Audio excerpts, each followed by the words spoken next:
second tallest here. So I'm the 12th kid, and so Jim was probably 17 years older than me. So my brothers were a big influence in my life. My 4 older sisters all had, they were older up there. But I was surrounded by all the boys. And so they were a big influence, and I know Denise talked about Star Trek. I agree. I would have rolled on the floor with him too. I did not like that show. It was always 5 o'clock. Jim was in there, and I'm like, no, not Star Trek again. I'm like, come on, let's do some Speed Racer or something like that. And so when I watched Speed Racer, I always heard they would always say it was like Chim Chim, but it always reminded me of Jim Jim. So I'd always call him Jim Jim, and he would always like, knock it off, Trixie. And so if you don't know Speed Racer, that was kind of our little thing. But one of my early memories of my brother talked about it is, we were playing in the yard and seeing tools fly over our head because he cracked the windshield when he was putting in a new one. Christmas parties, if Jim was not winning, you knew he was not winning because the Risk was a big game in our family, and you would see the pieces fly everywhere. And as a kid, I was like, holy smokes. I'm like, and my kids think I have a temper. Come on.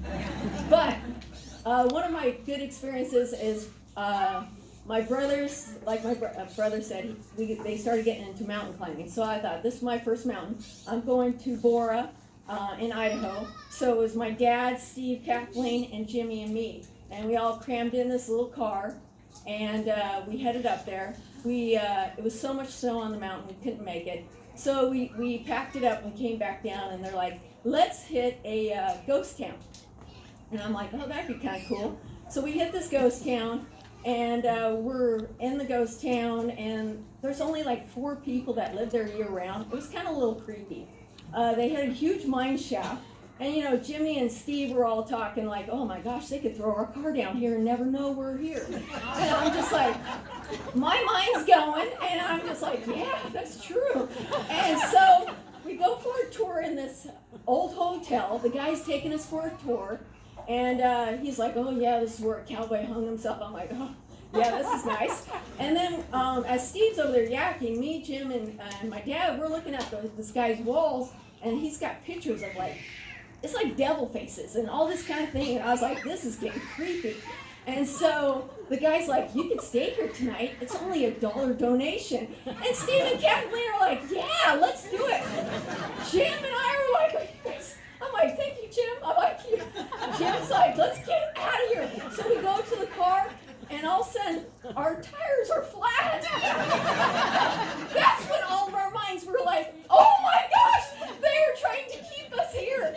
And Jim started panicking, and I was like, Jim, I'm with you. And Steve and Kathleen, but $1, come on. And I'm like, let's go. And Jim's like, got the jack out. I'm like, go, Jim, go, Jim. He is changing that spare tire so fast, and I was like, oh, I thought there was going to be a sacrifice tonight. I'm like, they're going to throw your bodies and take me, the virgin, and sacrifice me. I was like, come on, get us out of here. Steve's like, I'm so tired. I'm like, I can't drive. And then Jim's like, I'll drive the whole way. I'm like, yes, Jim, go, Jim. And I was like, so we all he finally gets the tires changed, and I was like, he was just bolting down there. I don't think Jim drove for probably 4 or 5 hours. We were on a long dirt road, and I was like, oh my gosh. And I have to say, our souls were not worth $1. I love Jim, and I will miss him greatly, but I know he's with my parents. And thank you.